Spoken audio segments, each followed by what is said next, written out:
Hi, this is Kathy with Wellness Coach Connection, and welcome to part 2 in my stress video series. This one is, why should I care about stress? So what's the big deal about chronic stress anyway? Everyone is under stress these days. Besides, I'm healthy so I can handle it. Why worry? Is this what the little voice in your head is saying? Or perhaps you think chronic stress is the necessary trade-off for a difficult job, demanding customers, or to build a thriving business. Well, it certainly doesn't have to be so. But let's take a deeper look at how chronic stress affects us physically, mentally, and emotionally. Then we can decide if stress is even worth worrying about in the first place. As we discussed in the previous article, the effects of stress are actually made up of physical, mental, and emotional components, with the emotional part being a response to a situation or perceived event.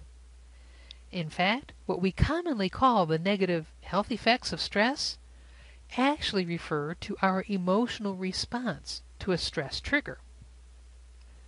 For a person in normal good health, short-term stress poses no real danger unless many short-term stressors occur back to back. This constant barrage of short-term stress has the same net effect as long-term chronic stress. In terms of risk factors for heart disease, neglected emotional stress is a stronger risk factor for heart disease than smoking, cholesterol, or hypertension. Another complication of unrelenting stress is that it causes an exaggerated inflammatory response. As you may know, inflammation has a huge role in many diseases and disease processes. Stress will either cause or make worse 80% of all our disease burdens. So this means that of all the diseases and diseases we deal with, 80% are either caused by the ill effects of stress, or an existing disease process is made worse by stress. Another study reports that over 75% of all doctor visits directly or indirectly relate to the effects of stress. Just think of the repercussions of these numbers. If chronic stress were controlled or eliminated, we could drastically reduce the great number of doctor office visits. What does this mean in terms of real dollars? One study estimated the cost to businesses from stress-related medical complications as $300 billion per year in increased healthcare costs, including decreased productivity.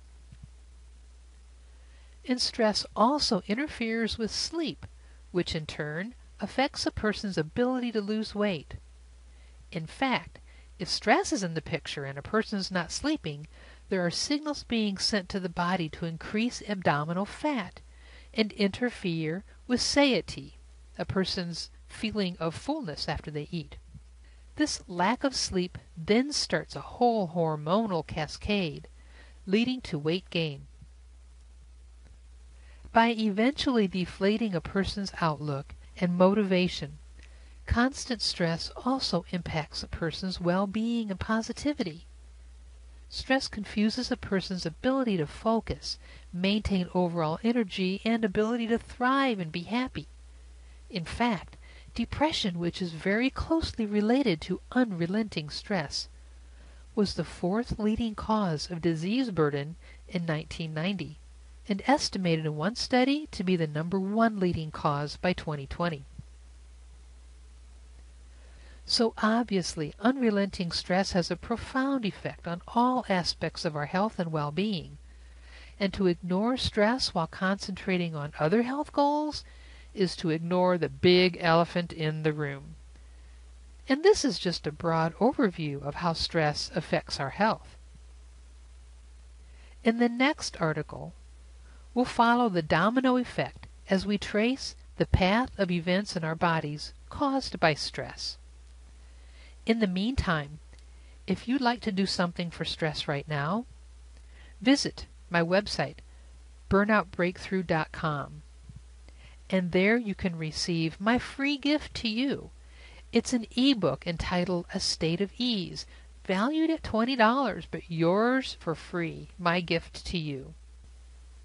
See you soon.